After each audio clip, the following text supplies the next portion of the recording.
Welcome back, folks, to Let's Play Tyrion 2000.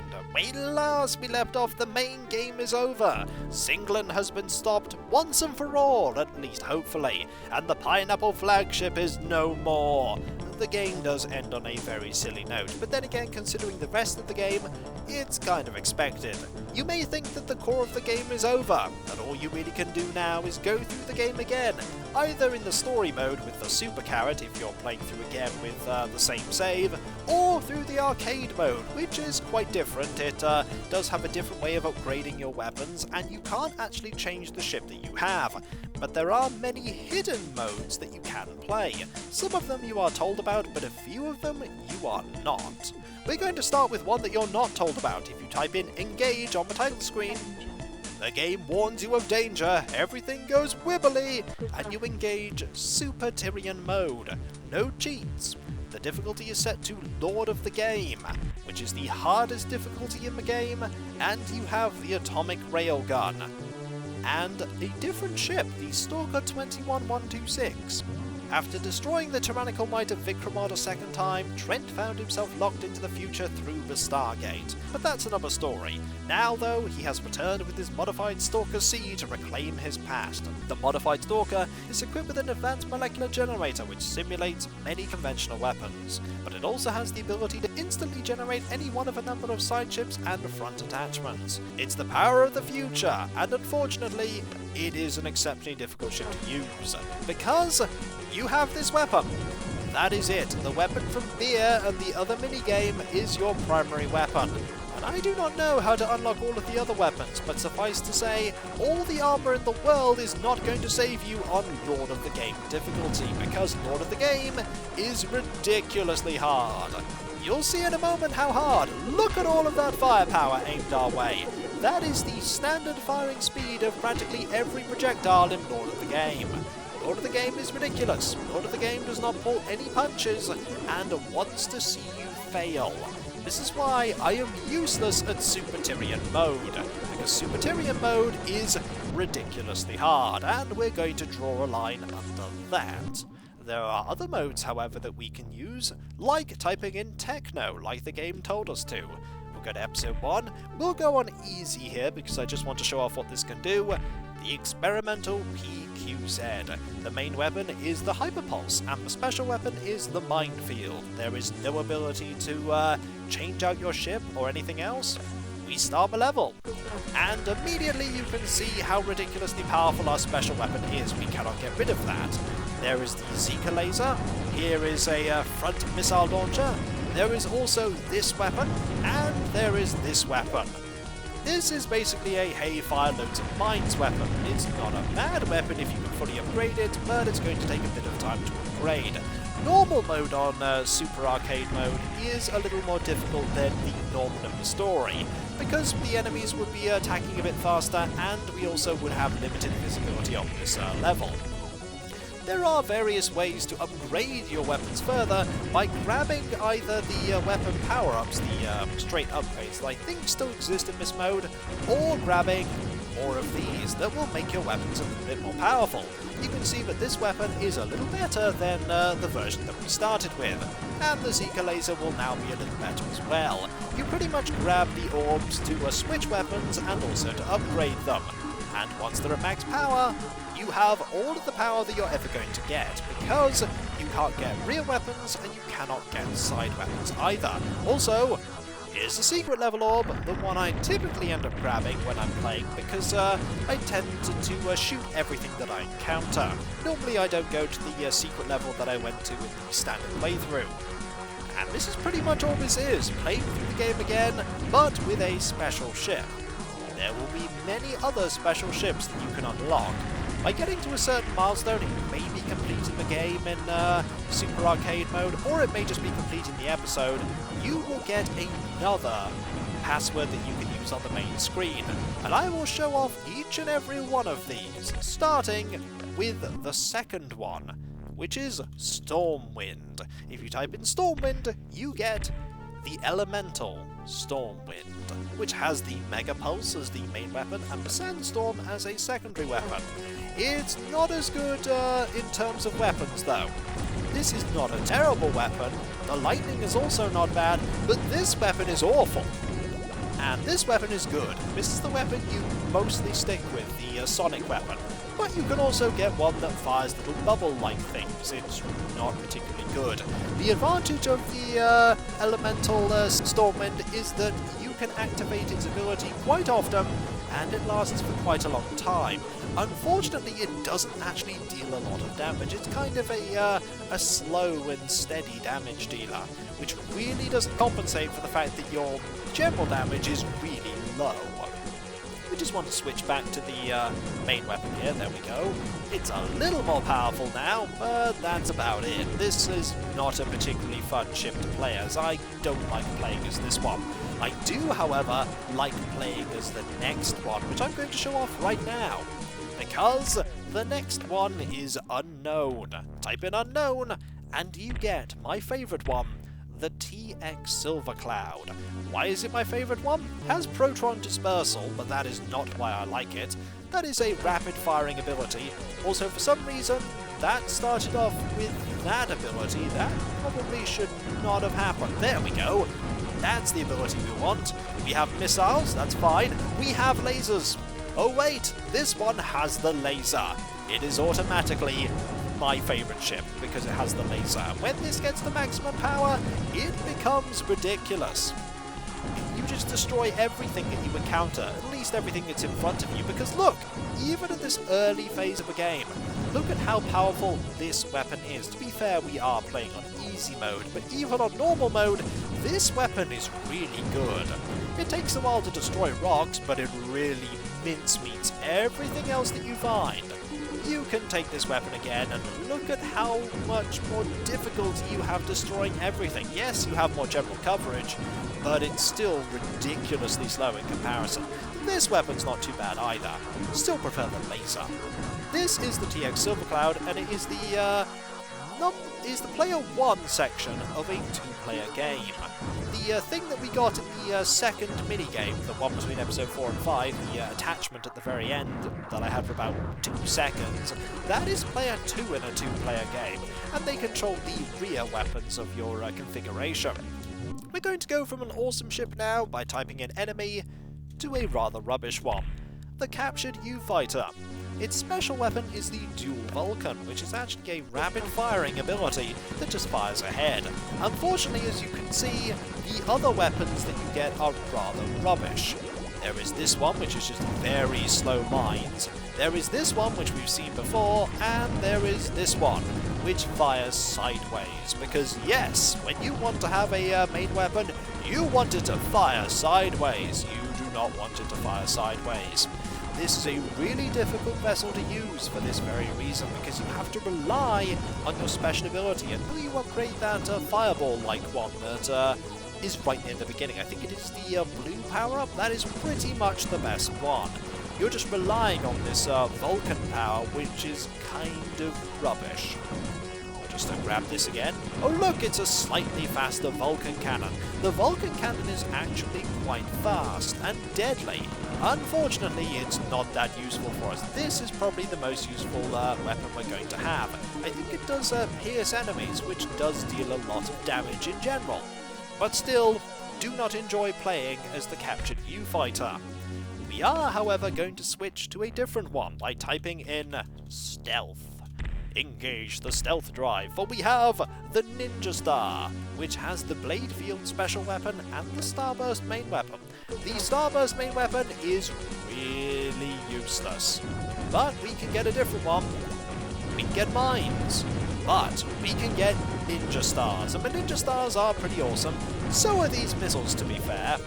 The bubble weapon, however, not so cool. This is kind of rubbish. I don't know why so many ships get the bubble weapon. You know what's devastating? Bubbles! Fear the might of bubbles. They can destroy spaceships. They can destroy planets. They cannot do any of these things. Bubbles are rather useless. The one perk of the arcade modes is that you don't have to worry about your energy. You will always have maximum energy. You can fire your weapons as much as you like.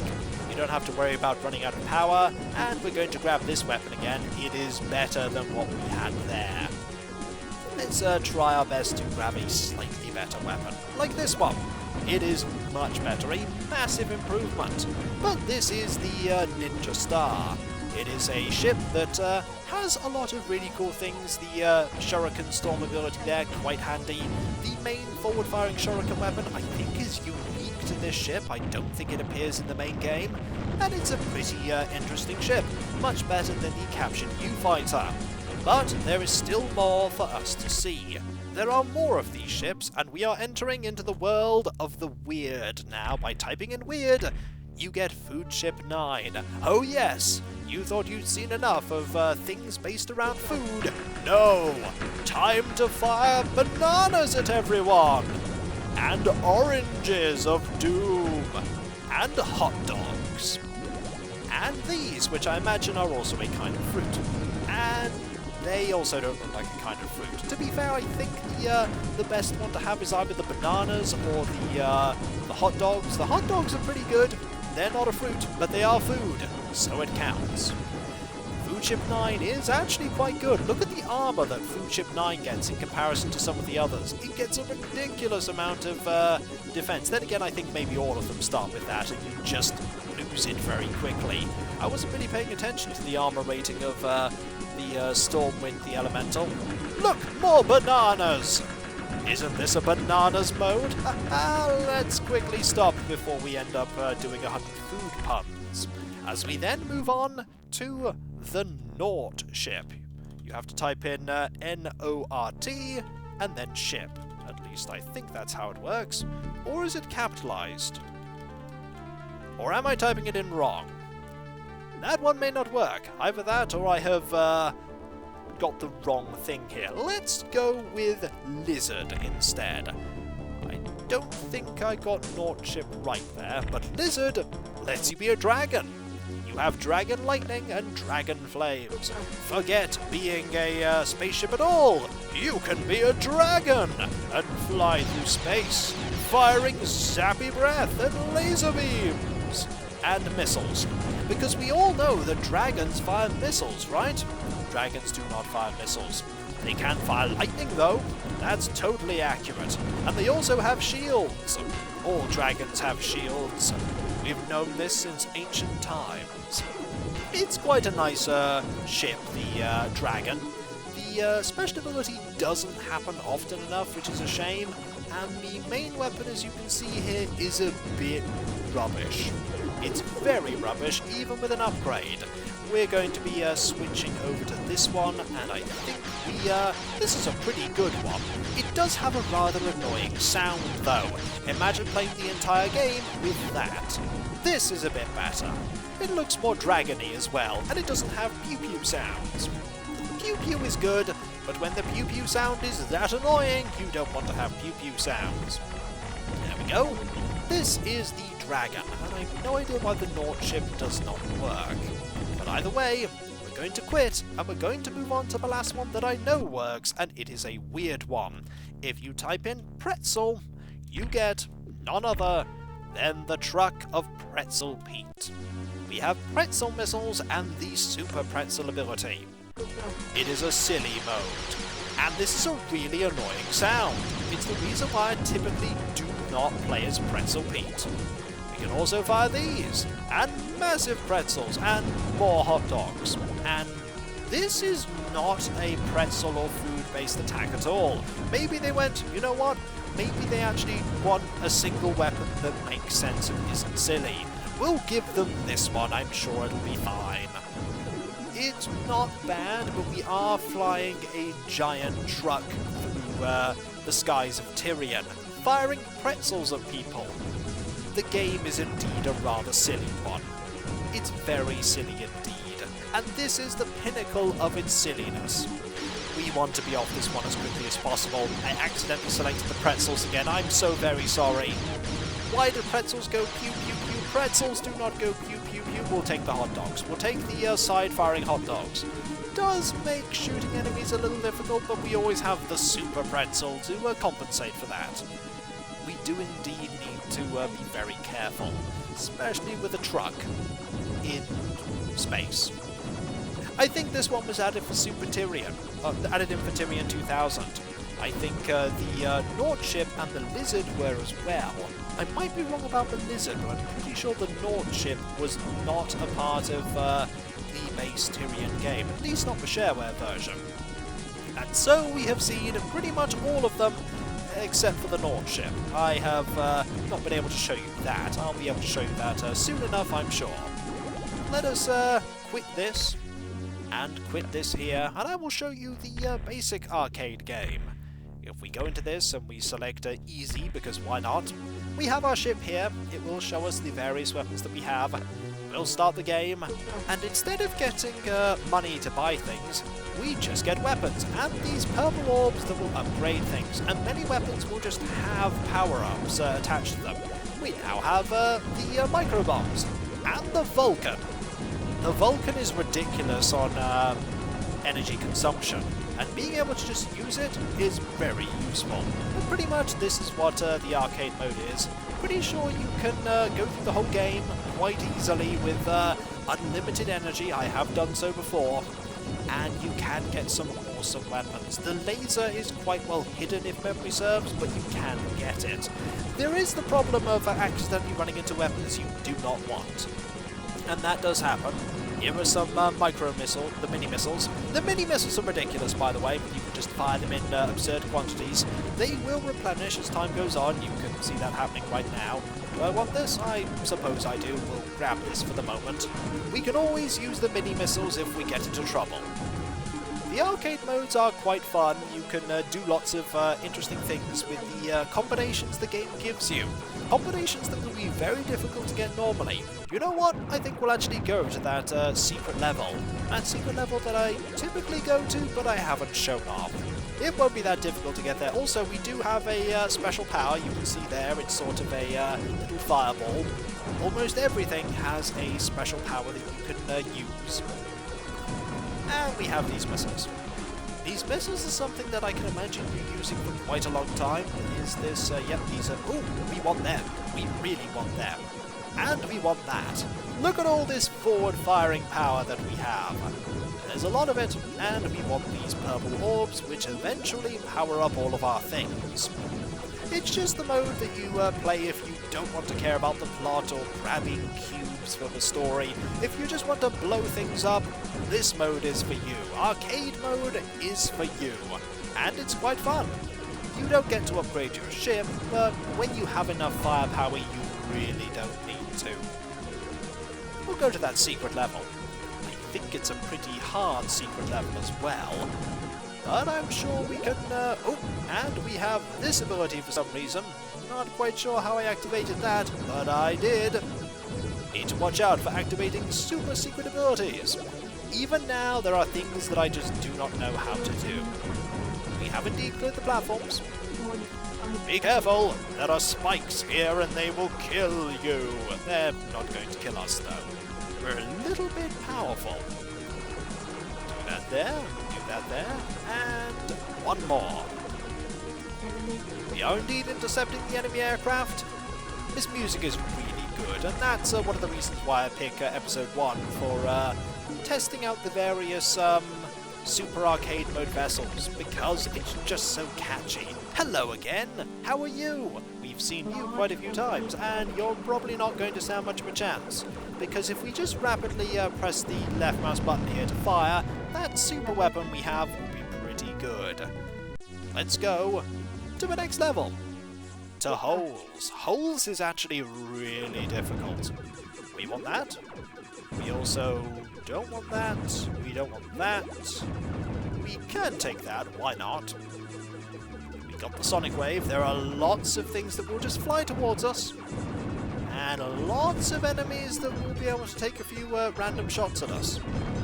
This is quite a fast-moving level, and that's why it's so difficult to go to here, as opposed to the one that I actually went to. The one that I went to in the main playthrough is difficult, but in a completely different way, because this level doesn't give you many opportunities to recover. In the arcade mode, it's not so bad, because energy isn't an issue. In the main story mode, this is a hard level. As you can see, we just had constant streams of foes thrown at us constantly. hence the word constant. Silly me, using the word constant constantly, and I should stop before this constant barrage of foes constantly seals our doom, because look at that! That is ridiculous, and we're probably going to explode soon. The warning is getting even louder, even faster, and oh look! There is the boss from the first level, just proving to be an obstacle. We could take that, we are definitely going to take that armor. That boss is going to reappear. I don't even think we have to fight that boss. I don't think there's a boss at the end of the level. The circular enemies there will just try and run into you, just to wear out your shields and armor. Hello again. I'm going to ignore you as best we can by going this way. There we go. This is a level I have a lot of experience with, but it is a tricky one. These ships are going to fire these large missiles at us. They hurt. Don't let them hit you. We're nearly done, I think. Actually, no, we're not nearly done. Ignore me! We're not done at all. There's a lot more to this level yet. We're going to go even faster. Because we want, of course, things to be more difficult. We don't want things to be more difficult. And even faster. And we're done. And then we move on to, of course, my favourite level. This one. Always this one in the arcade, and that is nice. But I've pretty much shown all I can at the moment of the various Super Arcade modes, apart from the Nord ship. I cannot remember the code for the Nord ship. We will show that off at some point. Also, Dual Shot. Very nice. And when we come back, folks, I'm probably going to keep playing this even after this is ended, because this is an awesome level. Why not, eh? Just go through it one more time, blowing up everything I can. And there will be more stuff for me to show off still. There are a few more modes that are, also they give 4 of those, and I have the atom bombs. What do they do? Explode. A lot. There are still a few more modes that I want to show off, the time attack mode, and a completely different game mode that is hidden in the game. It's not that well hidden if you go through all of the Super Arcade modes, but if you don't, you'd have to know where, or what to type rather. And so, I'll catch you next time, folks, and I'll see you then. Later. Have at thee, people guarding this asteroid area. I don't even know why you're doing it, but I will pew-pew you to death anyway. Ha ha! Later.